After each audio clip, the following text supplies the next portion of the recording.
If you suffered with gestational diabetes during your pregnancy, you might consider having your child tested. I'm Rochelle Grossman with your latest health news.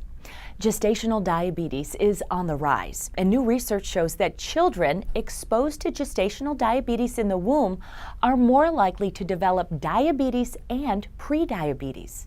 In some pregnant women, hormones prevent insulin from doing its job, helping your body cells absorb blood sugar.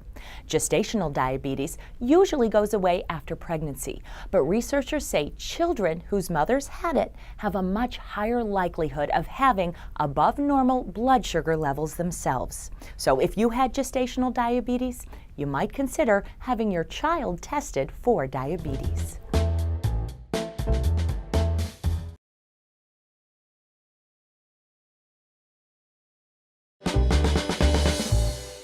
More women are choosing an aggressive treatment option for a diagnosis of breast cancer, and this trend is rising fastest in a certain group of women. I'm Shelby Cullinan with your latest health news. To track trends in treatment of early-stage breast cancer, a research team reviewed a large database of information to find which type of surgery women chose as their treatment. The results show that when cancer was found in one breast, more young women than in previous years were choosing to have both breasts removed.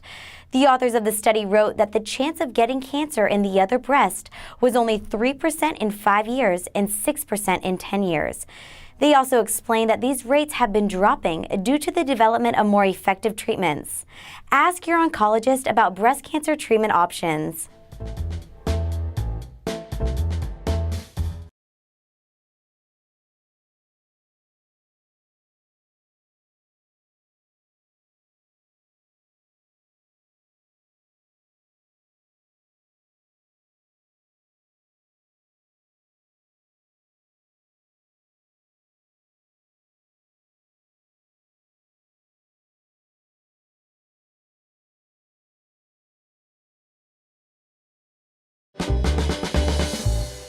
Seniors often tell younger people not to get old, but aren't they called our golden years for a reason?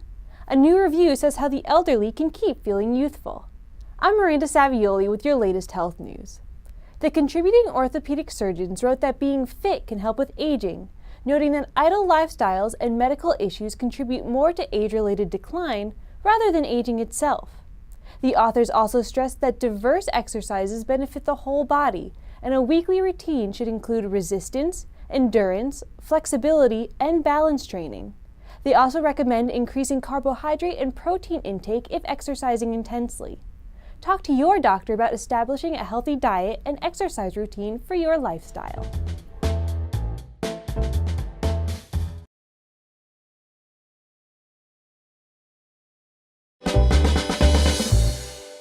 Amyotrophic lateral sclerosis, otherwise known as ALS and sometimes called Lou Gehrig's disease, is a nervous system disease that attacks nerve cells in the brain and spinal cord.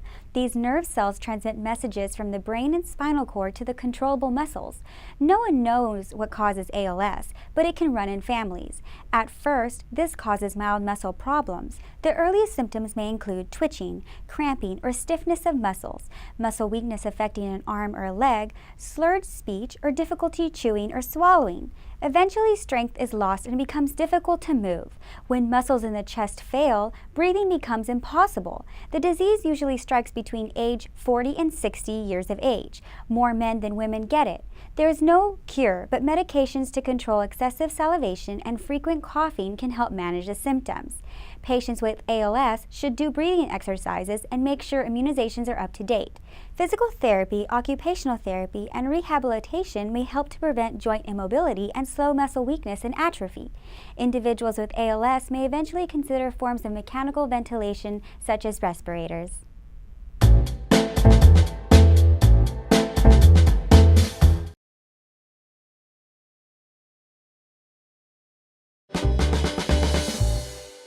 You expect food to nourish you, not to make you ill, but foodborne illness remains a problem in the U.S., as a new study has shown. I'm Shelby calling in with your latest health news. This new study from the CDC looked at preliminary data for 2013 to examine trends in these illnesses during the last year. Salmonella infections, the most common type of foodborne illness, is often transmitted through foods with an animal origin, like meat, milk, or eggs, but any food can become contaminated with bacteria. Whereas Vibrio bacteria are usually transmitted through raw or uncooked seafood. The study found that rates of foodborne illness in the U.S. largely stayed stable in 2013. But while salmonella infections decreased, illnesses caused by the bacteria Vibrio saw a big jump. Make sure your food is cooked and cleaned thoroughly before eating.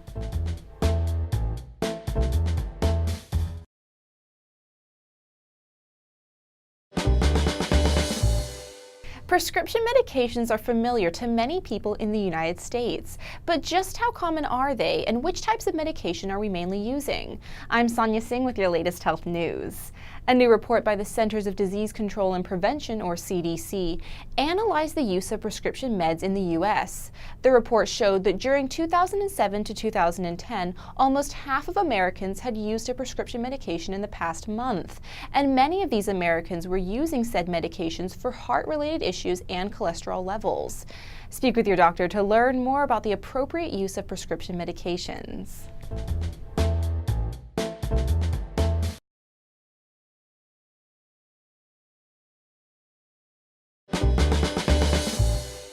Nearly 1 in 3 Americans are obese. This high rate may be contributing to the increase in cases of type 2 diabetes. I'm Miranda Savioli with your latest health news. Type 2 diabetes is when the body makes, but doesn't properly use, insulin, a hormone that manages blood sugar. A new study looking at age, race, and body mass index found that an increase in BMI was the biggest contributing risk factor to type 2 diabetes.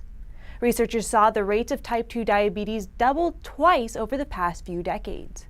They also noticed the condition increased more among men than women. Maintain a healthy body weight to help prevent diabetes.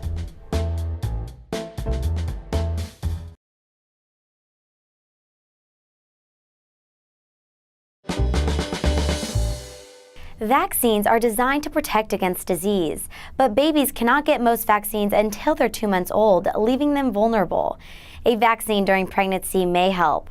I'm Shelby calling in with your latest health news. A recent study found that giving mothers a vaccine against whooping cough during pregnancy increased their baby's protection against the disease after birth. The vaccine is called Tdap, which stands for tetanus, diphtheria, and acellular pertussis. The newborns whose mothers received the Tdap during pregnancy had more antibodies against whooping cough than the babies of mothers who received the Tdap after giving birth. Ask your OBGYN about the Tdap vaccine during pregnancy.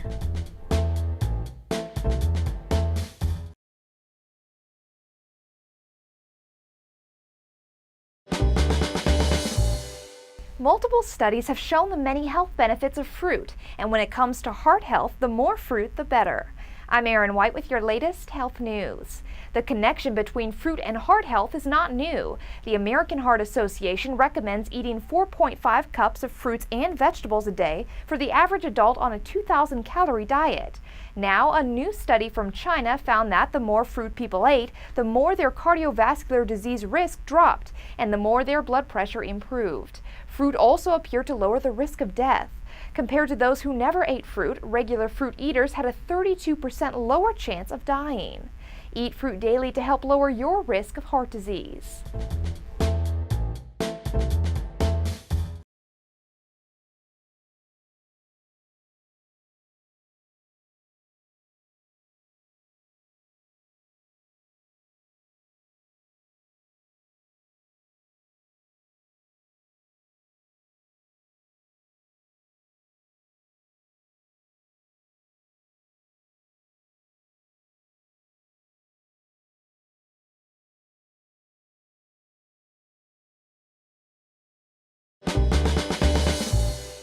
Poor diet can contribute to the risk of developing type 2 diabetes, but which is the right diet to reduce that risk? I'm Shelby calling in with your latest health news. People with type 2 diabetes have high blood sugar because their bodies do not use insulin effectively to reduce the blood sugar levels.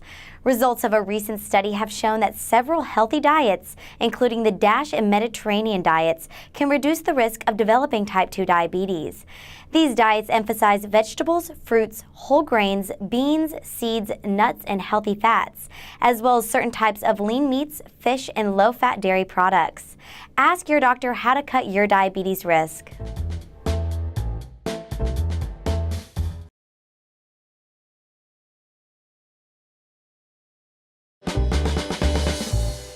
Over-the-counter painkillers might appear to all have the same purpose, reducing pain, but they aren't all created equal. Many of these medicines have different effects, side effects, and purposes. Are you taking the one right for you?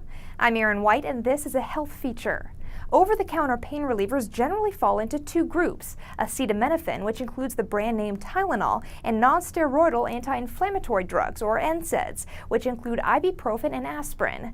Acetaminophen is a medication frequently used to relieve pain and fever, and is the most common medication ingredient in the U.S. It is sold alone or as an active ingredient in many other products. It's found in some cold medications, such as Sudafed, and in some sleep aids, such as Unisom PM pain sleep caps. Since acetaminophen is commonly used in other medications sold over the counter, it's important to know whether other medications contain it, as there is a limit to how much acetaminophen can be safely consumed in a day. Acetaminophen does not treat inflammation, which is characterized by red or swollen tissue, but can be a good choice for migraine-type headaches that are often felt across the forehead. NSAIDs relieve the pain of arthritis, menstrual cramps, headaches, and general aches and pains. They can cause relatively minor side effects like abdominal pain and diarrhea. Extended use can cause more serious side effects like stomach ulcers. Certain NSAIDs take particularly long to clear the body. This may be true in someone who is elderly or someone who has kidney problems. For this reason, anyone taking NSAIDs regularly should consult their doctor. And despite its status as an NSAID, aspirin is rarely used in the same way ibuprofen or naproxen are. In fact, it is rarely recommended as a painkiller, though it can relieve headaches and other minor aches and pains because it can cause dangerous side effects. Ask a doctor what the best over-the-counter pain reliever would be to cure your symptoms.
For many, using aspirin can be a huge help when it comes to fending off a headache and reducing the risk of a heart attack. However, could aspirin also help lower the risk of a certain type of cancer? I'm Sonia Singh with your latest health news. A new study funded in part by the National Cancer Institute has found that people who carry a particular gene may reduce their risk of colorectal cancer by taking aspirin.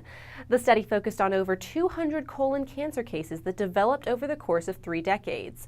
Although research is ongoing, researchers concluded that doctors could safely take a biopsy from the colon during a colonoscopy to determine which individuals would benefit from a daily low-dose aspirin regimen. Speak with your doctor to learn more about the benefits of aspirin.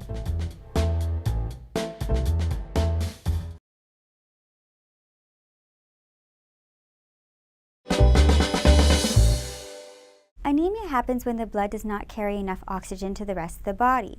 Anemia is caused by not having enough iron. Anemia has 3 main causes, which are blood loss, lack of red blood cell production, and high rates of red blood cell destruction. Anemia can make one feel tired, cold, dizzy, irritable, and shortness of breath. In addition, anemia can cause headaches. Conditions that may lead to anemia include heavy periods, a diet that does not have enough iron, folic acid, or vitamin B12, pregnancy, and ulcers. In addition, certain conditions such as the following can increase the risk for anemia: colon polyps or colon cancer, inherited disorders, certain blood disorders, aplastic anemia, and G6PD deficiency. Treatment depends on the kind of anemia. Treatment may include vitamins such as vitamin B12 and folic acid or iron supplements. Erythropoietin may also be prescribed to increase the number of red blood cells in the body. Eating a healthy diet can help prevent and/or help manage anemia.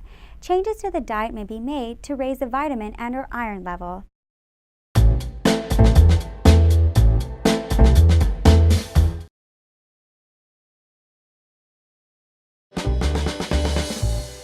With case estimates as high as 1.4 million by mid-January, the Ebola outbreak continues to spread in West Africa. In response, the FDA approved an Ebola treatment for emergency limited use. I'm Erin White with your latest health news. The FDA approved TKM Ebola, produced by Techmira, for emergency use in patients with Ebola virus disease. TKM Ebola is still being researched, but the FDA and Health Canada have worked together to approve the treatment for limited use on select patients. The latest report from the World Health Organization says that among recorded cases of the disease, the fatality rate is over 70%. Speak with the doctor about any concerns you may have about infectious disease.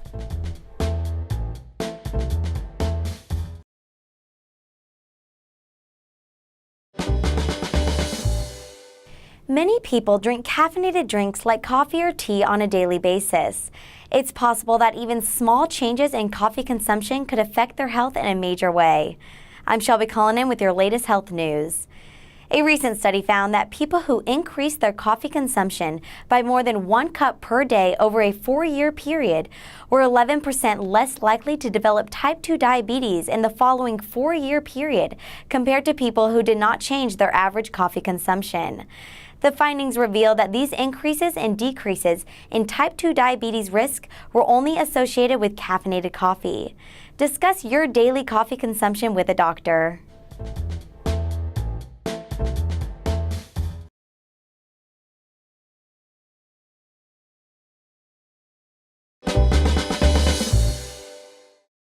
To get the best and trusted health and medication information, join us at rxwiki.com. Sign up for the rxwiki.com newsletter by going to rxwiki.com and clicking subscribe on the right side of the RxWiki homepage to receive the latest health news and videos delivered in a consistent and easy-to-understand language. rxwiki.com, for patients by pharmacists.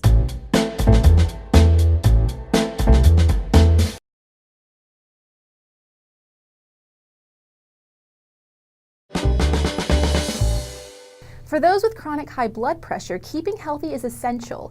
Exercising and maintaining a healthy diet can delay or prevent diabetes. These interventions can even save lives. I'm Sonia Singh with your latest health news.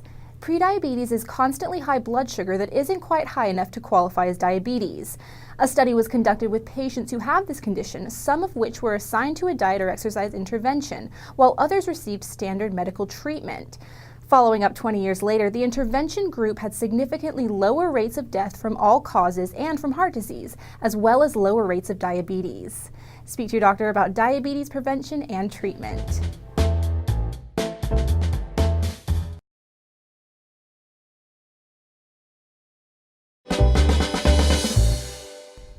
Cerebral palsy is a group of disorders that affect a person's ability to move and to maintain balance and posture. Cerebral palsy is caused by an abnormal brain development or damage to the developing brain that affects a person's ability to control his or her muscles. Cerebral palsy can be caused by genetic abnormalities.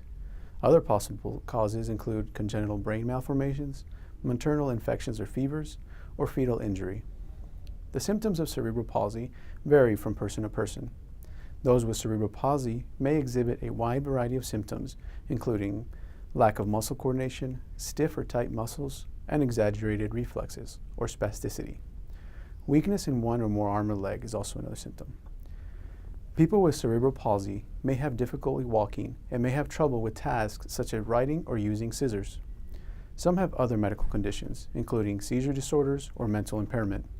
The signs of cerebral palsy usually appear in the early months of life, although specific diagnosis may be delayed until age 2 years or later. Risk factors include low birth weight and premature birth, infections during pregnancy and complicated labor or delivery. There is no cure for cerebral palsy, but treatment can improve the lives of those who have it. Medications such as botulinum toxin can be given to help manage spastic movement disorders. Physical, occupational, speech therapy, and recreation therapy can all help patients with cerebral palsy.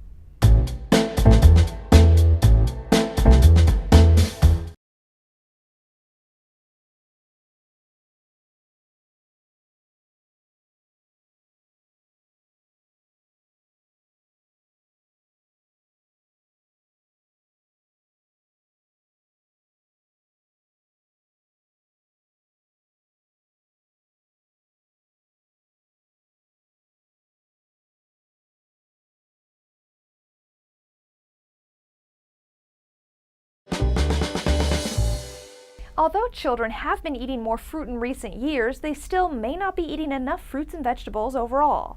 I'm Erin White with your latest health news. The CDC recently released guidelines for fruit and vegetable consumption per age group and tracked average intake. Based on the newest data, most children needed to increase both fruit and vegetable consumption to meet the guidelines.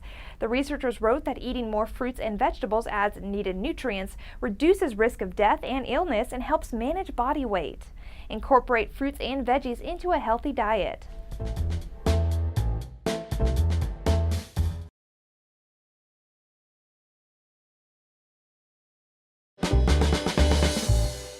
At one point or another, almost everyone gets constipated. Fortunately, most cases can be resolved with simple changes to diet and exercise. Sometimes, though, constipation can lead to complications. I'm Erin White, and this is a health feature. Constipation is a condition in which a person has fewer bowel movements than usual. In any given person, there may be several causes for constipation, including a lack of fiber, not drinking enough fluid, an inactive lifestyle, and changes to one's environment. However, constipation may also be associated with a more serious condition, such as diabetes, scleroderma, thyroid disease, multiple sclerosis, or Parkinson's disease. In most cases, constipation is acute and not likely to cause serious problems, but it can still cause complications. These may include hemorrhoids, anal fissures, rectal prolapse, and fecal impaction. Treatment options vary depending on the cause, severity, and duration of the constipation. Fiber-rich food is necessary to normalize and maintain bowel function. Reducing the amount of refined and processed foods, such as processed meats, cheese, and ice cream that you consume each day may also ease constipation. Instead, choose foods with natural fiber, like vegetables, fruits, beans, cereals, and breads. Exercise daily and ask your pharmacist if your medications can cause constipation. If so, talk to your primary care doctor to see if a change to your medication, or stopping altogether, is right for you. In severe cases, surgery might be needed. Biofeedback, a method that can be used to retrain the anorectal muscles, may be another possibility. Eat plenty of fiber, exercise daily, and speak with your doctor about any constipation issues you may have.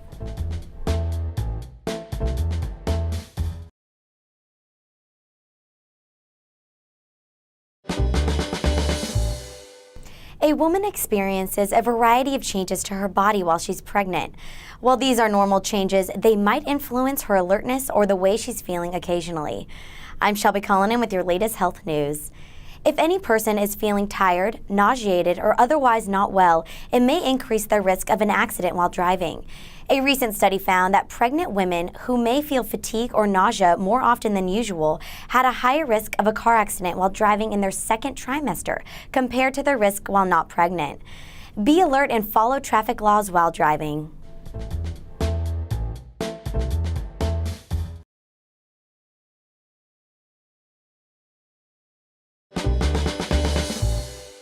Taking prenatal vitamins is important for pregnant and breastfeeding women, but even these supplements may not give women enough of one crucial substance. I'm Kendra Rowland with your latest health news. A recent statement reviewed the importance of adequate iodine intake for pregnant and breastfeeding mothers. Many women do not get enough iodine, which can be found in yogurt, milk, iodized salt, shrimp, lobster, and other foods. Doctors recommend that pregnant and breastfeeding women take daily supplements of at least 150 micrograms of iodide. Ask your OBGYN about taking iodine supplements.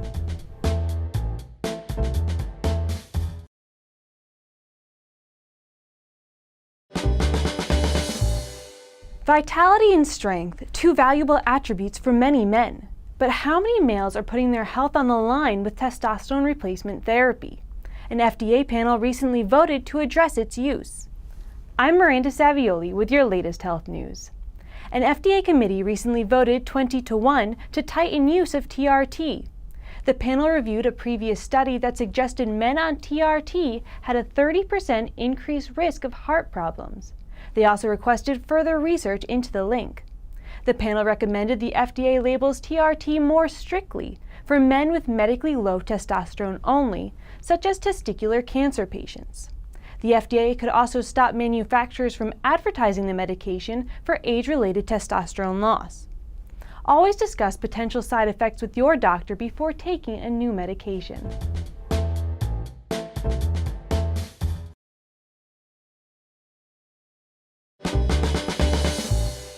A new study shows older women who eat the most potassium live longer and are less likely to have a stroke. I'm Rochelle Grossman with your latest health news. Researchers assessed more than 90,000 postmenopausal women and tracked their diet. They found that ladies consuming the most spinach, potatoes, carrots, mushrooms, and fruits high in potassium were 12% less likely to have a stroke and 10% less likely to die. Not everyone, however, should eat more potassium. People with chronic kidney disease may be harmed by eating too much. Consult a dietitian about the right diet for you.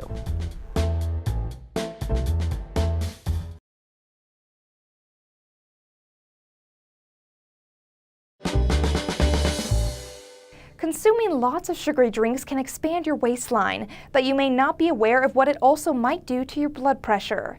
I'm Erin White with your latest health news. Sugar is added to many food products, but the largest source of added sugar we consume is in sugar-sweetened drinks. Drinking sugar-sweetened beverages has been linked to obesity, high blood sugar, heart disease, and kidney stones. Recently published research found it was also associated with increased blood pressure and a greater risk for developing hypertension. The studies that researchers analyzed showed a 26 to 70% increased risk of developing high blood pressure in people who consumed sugar-sweetened beverages compared to people who did not drink sugar-sweetened beverages. Speak with a doctor about healthy blood pressure levels and limit your consumption of sugar-sweetened beverages.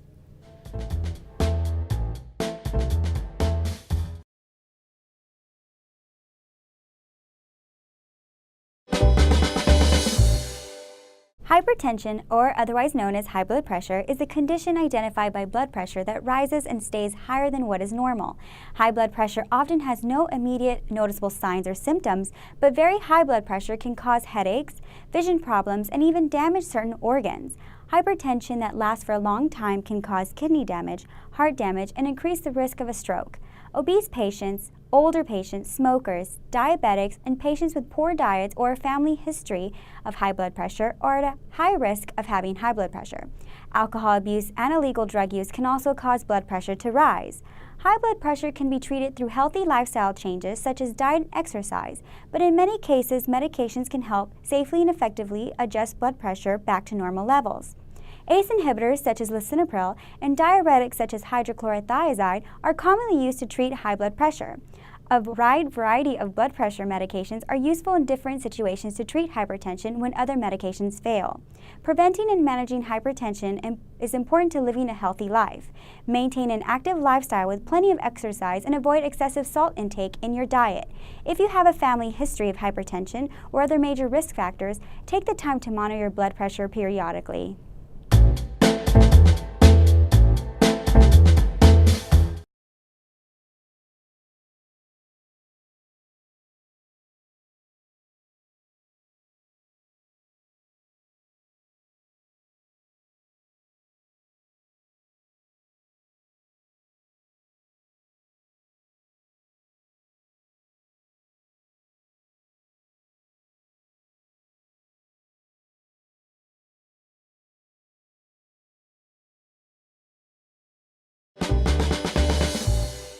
Drinking alcohol or smoking has been shown to increase the risk for esophageal cancer, and enjoying the two vices together might raise that cancer risk even further.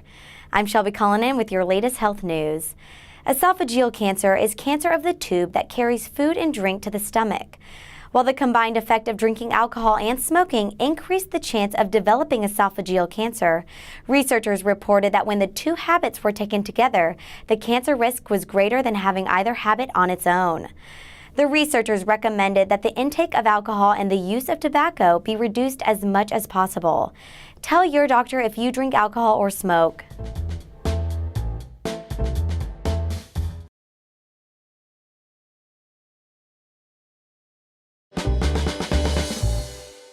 COPD causes difficult breathing, which can lead to anxiety and insomnia. A new study says a common type of medication used to ease these symptoms may not be the best option for those with COPD. I'm Erin White with your latest health news. This new study showed a significant increase in the risk of COPD patients having a severe respiratory event, such as shortness of breath or fits of coughing, when prescribed a benzodiazepine medication. Study data showed that COPD patients who used benzodiazepines were 45% more likely to experience respiratory-related side effects than the group not taking benzodiazepines, as well as 92% more likely than the benzodiazepine-free group to require emergency room treatment caused by increased severity of their COPD symptoms or the development of pneumonia. Speak with a doctor about your COPD symptoms and medication that is safe and effective for your condition.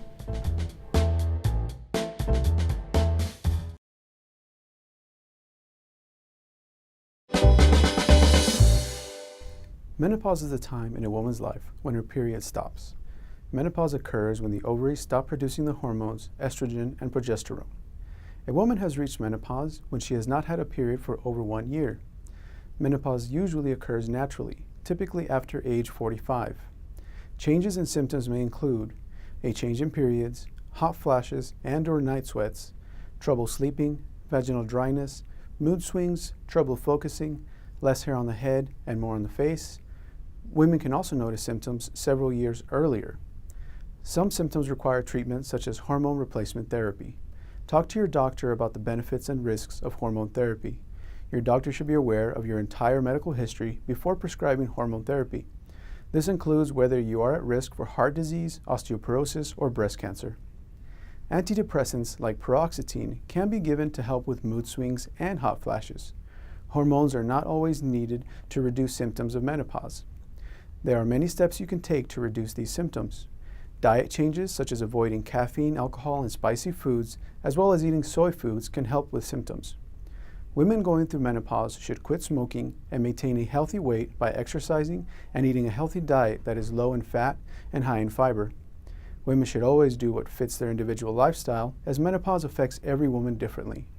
Women should also be taking the recommended amount of calcium and vitamin D.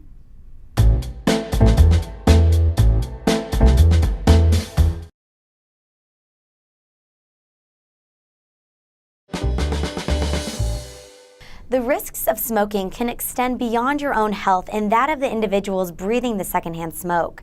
They may extend to your children's choices as well. I'm Shelby Cullinan with your latest health news. A recent study found that teens were increasingly more likely to smoke with each extra year their parents smoked since the kids were born. Even if the teens were not regular smokers, they were more likely to experiment early on with smoking for each additional year their parents lit up. Quit smoking before having kids.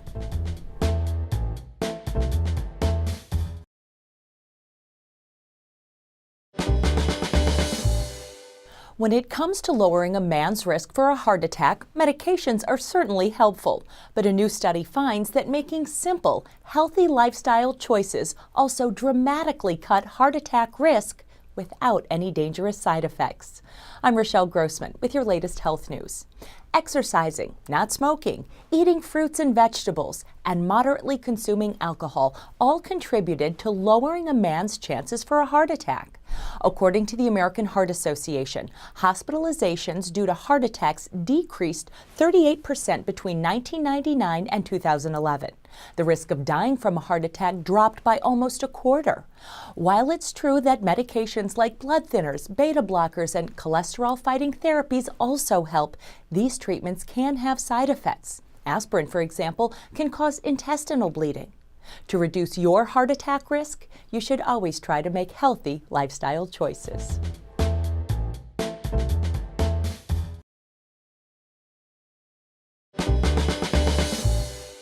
E-cigarettes have become a popular fad among smokers and have often been used as a substitute for regular cigarettes. Yet the debate surrounding them has grown, and now rules governing the products may become stricter. I'm Kendra Rowland with your latest health news. The FDA has proposed that e-cigarettes and other tobacco products would fall under their regulation. The FDA currently regulates certain tobacco products, including cigarettes, roll-your-own tobacco, and smokeless tobacco, but not others. The proposed change would extend this regulatory authority to include additional products. The rules would require e-cigarettes to include health warnings and only make health claims confirmed by the FDA. Speak with your doctor about healthy ways to quit smoking.